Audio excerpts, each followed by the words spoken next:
मानधाता चक्रवर्ती राजा।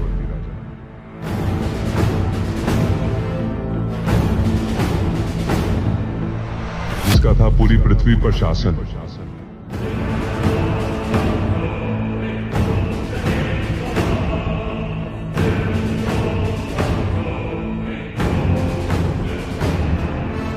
और दूसरी ओर एक ऋषि था जिसने हजारों वर्षों तक शास्त्र विरुद्ध तप किया।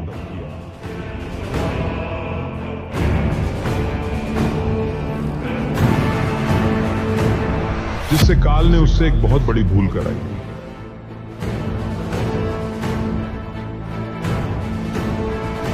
ऋषि ने चक्रवर्ती राजा को युद्ध की चुनौती दी।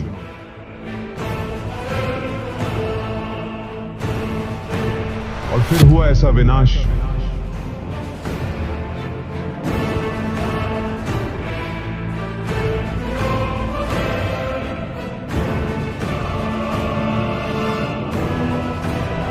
जिसमें गई 72 करोड़ मासूमों की जान।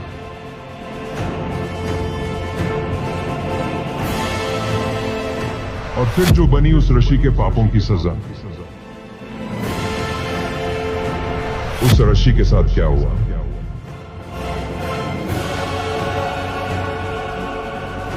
अहंकार की वो चिंगारी जो बन गई विनाश की आग, अब आगे।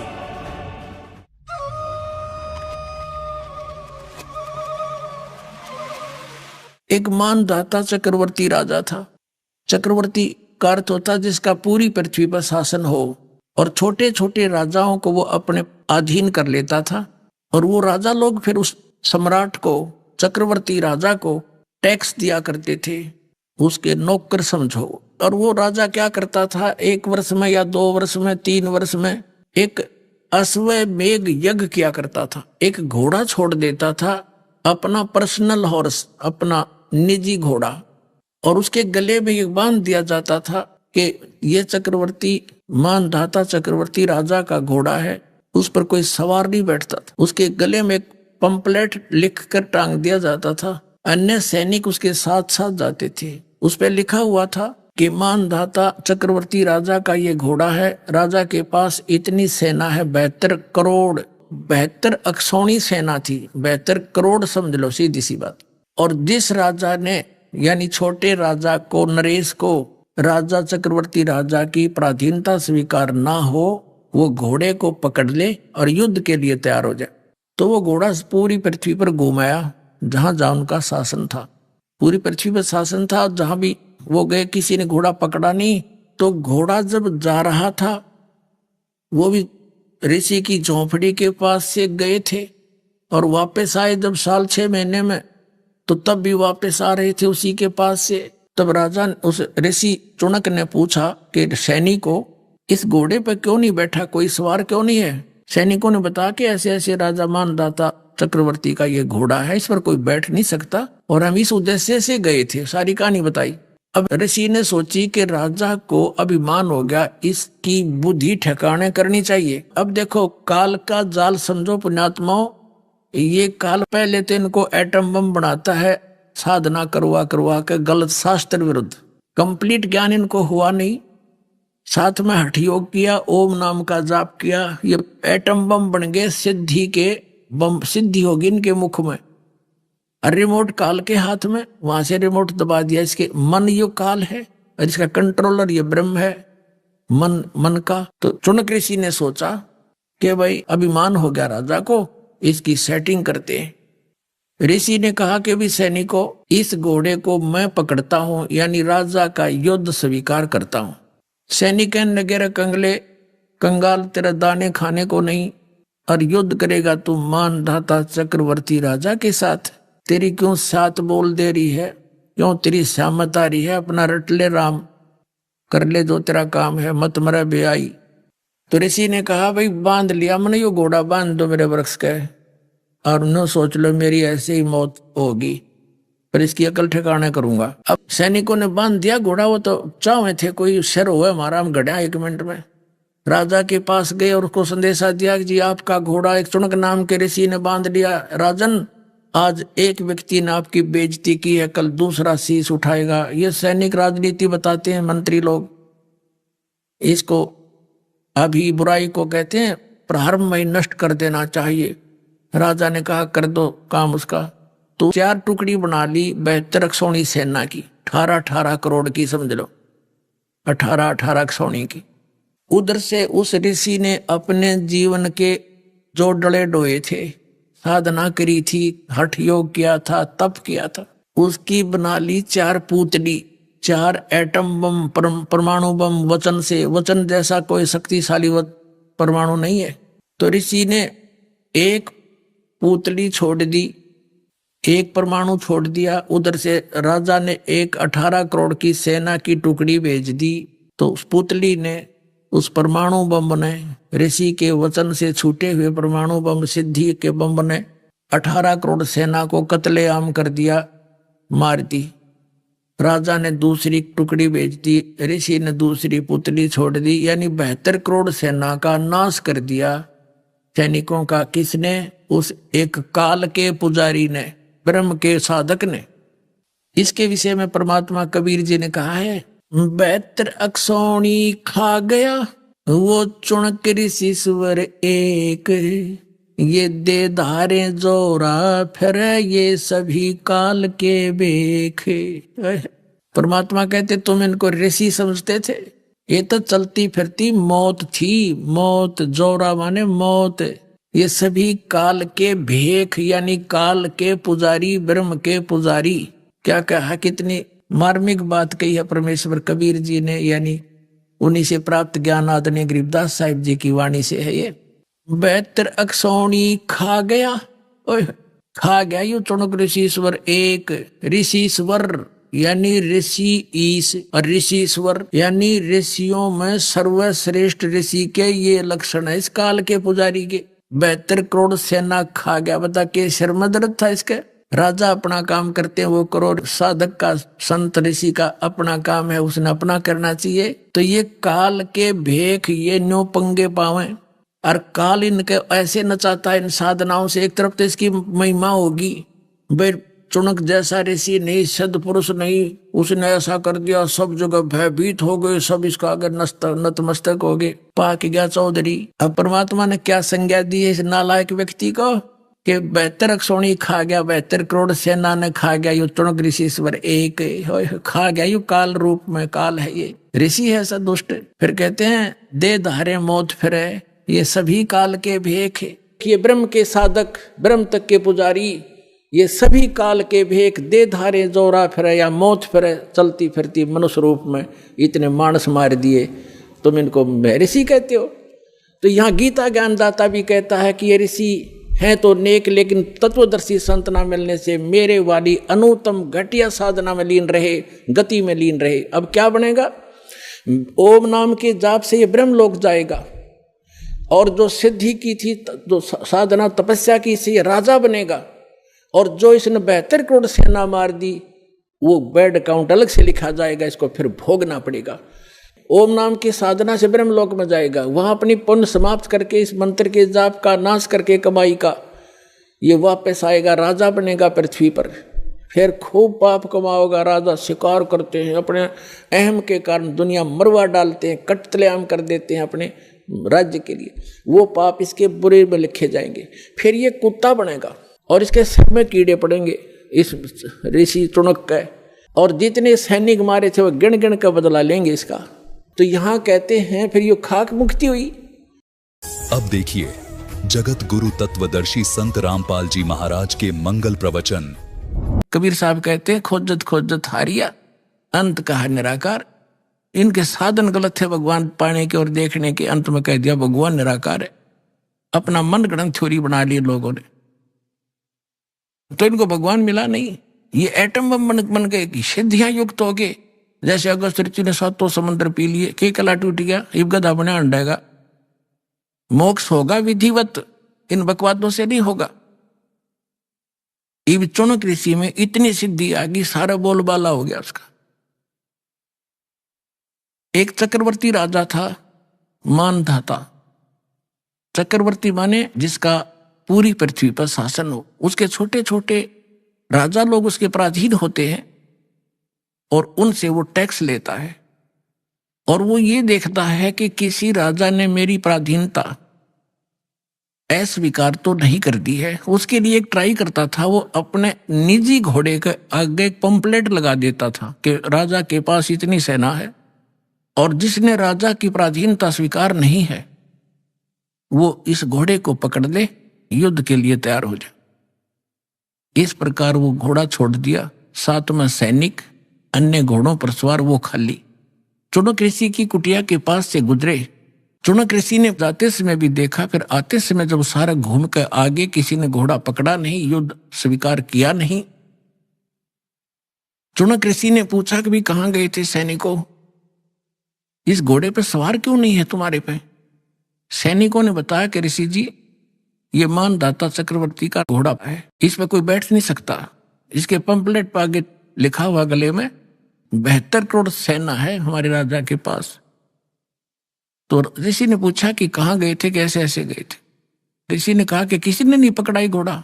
नहीं, कौन पकड़े? प्या किसी की माँ ने दूध। सैनिक बोले, उसके जाड़ फोड़ दे हम। अब ऋषि ने सोचा भी राजा का विमान हो गया, मैं इसका विमान ठीक कर दूं।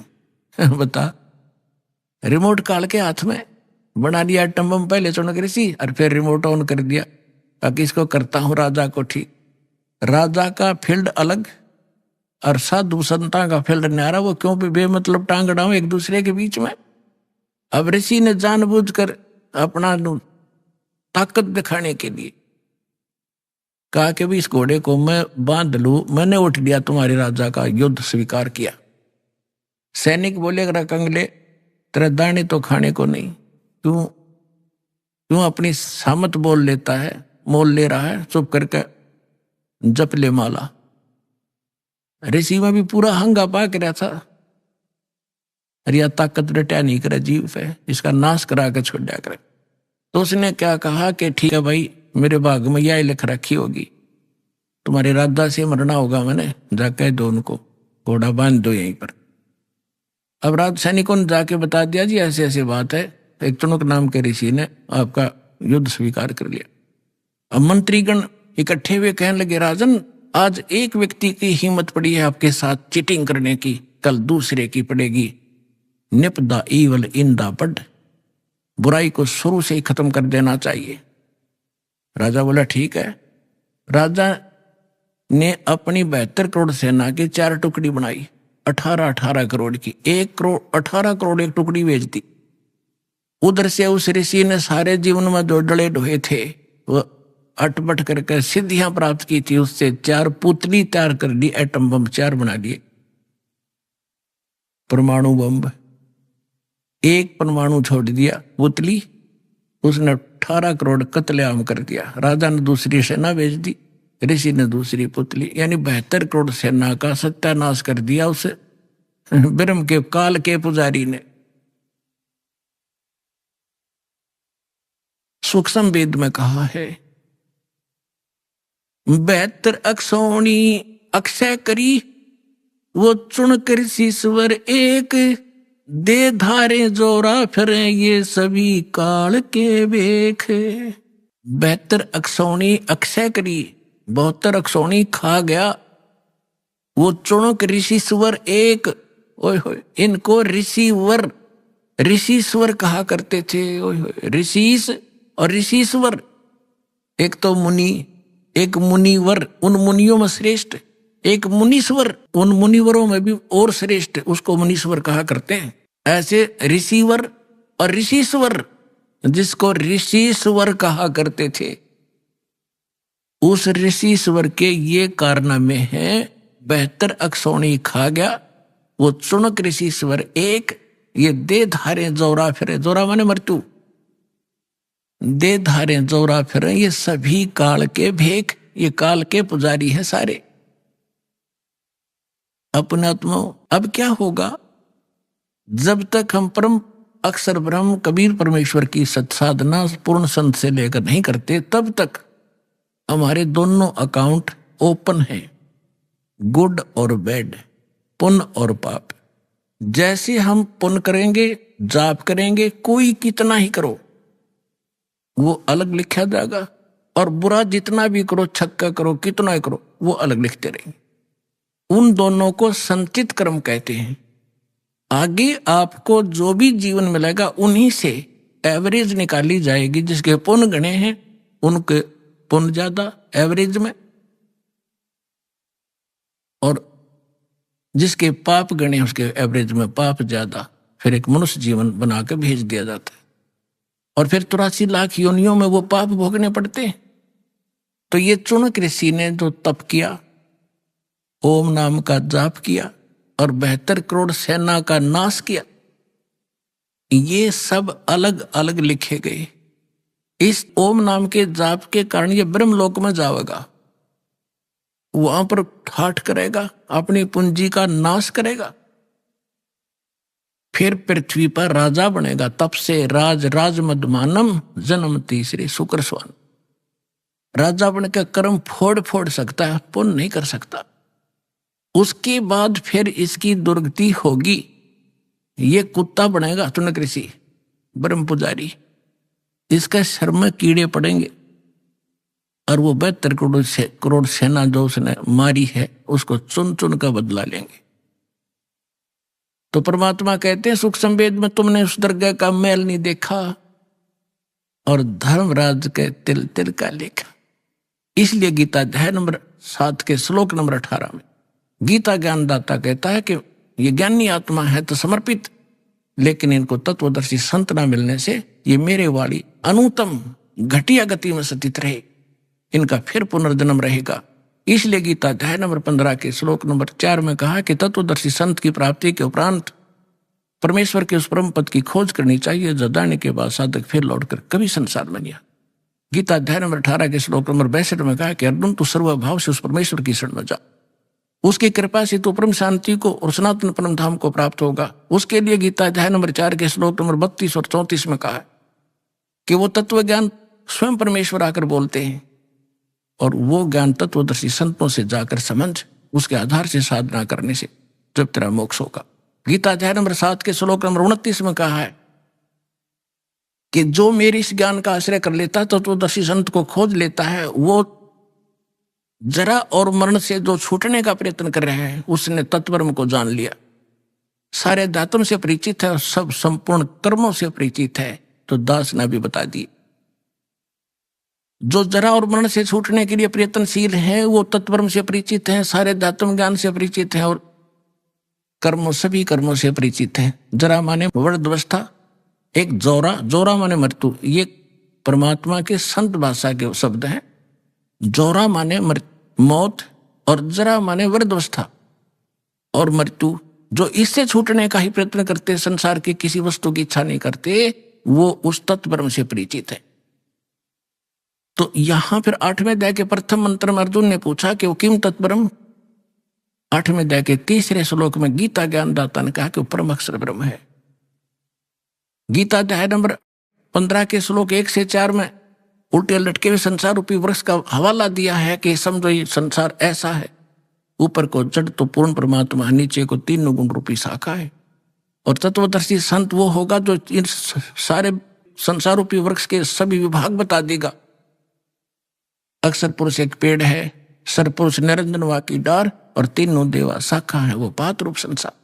परमात्मा ने 600 वर्ष पहले अपने सुख संवेद में बोला हुआ ये ज्ञान दास को आज आपके रूबरू किया।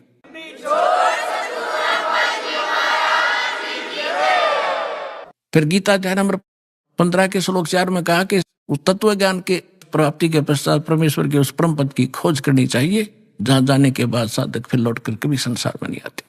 और जिसने सब ब्रह्मांडों की रचना की है केवल उसकी भक्ति कर, मेरी भी छोड़ दे। और गीता अध्याय नंबर 2 के श्लोक नंबर 12 में, गीता अध्याय नंबर 4 के श्लोक नंबर 5 और 9 में, गीता अध्याय नंबर 10 के श्लोक नंबर 2 में गीता ज्ञानदाता खुद कहता तेरे और मेरे असंग जन्म होली और आगे भी होते रहेंगे, मैं अविनाशी नहीं हूं। गीता अध्याय नंबर 15 के श्लोक नंबर 16 और 17 में 3 पुरुष, 3 प्रभु, 3 स्वामी, 3 ब्रह्म बताए। सरपुरुष ये किस ब्रह्मांड का स्वामी, ये काल है, गीता ज्ञानदाता ब्रह्म है। अक्षर पुरुष ये 7 संग ब्रह्मांड का स्वामी है, इसका ये भी नाशवान है। गीता अध्याय नंबर 15 के श्लोक 17 में कहा कि उत्तम पुरुषत्व अन्य परमात्मा इति उदाहरत है। यह लोकतर में अविषय विवृत्ति अवैश्वर है। इन दोनों से भी अन्य है। सरपुरुष और अक्षर पुरुष से जो श्रेष्ठ परमात्मा इन दोनों से अन्य है। और वही तीनों लोकों में प्रवेश करके यानी सबका धारण पोषण वो जड़ से होता है। तो संसार रूपी वृक्ष की जड़ वो पूर्ण परमात्मा है, उसी से सबका धारण पोषण होता है और वही वास्तव में अविनाशी है। यहाँ एक भ्रम पैदा होता है। 15वें अध्याय के 18वें श्लोक में लिखा है, ये गीता ज्ञानदाता कहता है कि मैं अपने अंतर्गत 21 ब्रह्मांड में जितने भी प्राणी हैं उन सबसे उत्तम हूँ, श्रेष्ठ हूँ। इसलिए मैं लोक वेद दंत कथा के आधार से मैं पुरुषोत्तम प्रसिद्ध हो रहा हूँ। आई एम नॉट पुरुषोत्तम। पुरुषोत्तमता 15वें अध्याय के 17वें श्लोक में बता दिया कि उत्तम पुरुष है यानी पुरुषोत्तमता कोई और है। उसके बारे में तत्वदर्शी संत जानते, उनसे पूछो। तो पुण्यात्मा ये है वो दास तत्वदर्शी संत। आओ और अपना कल्याण करो।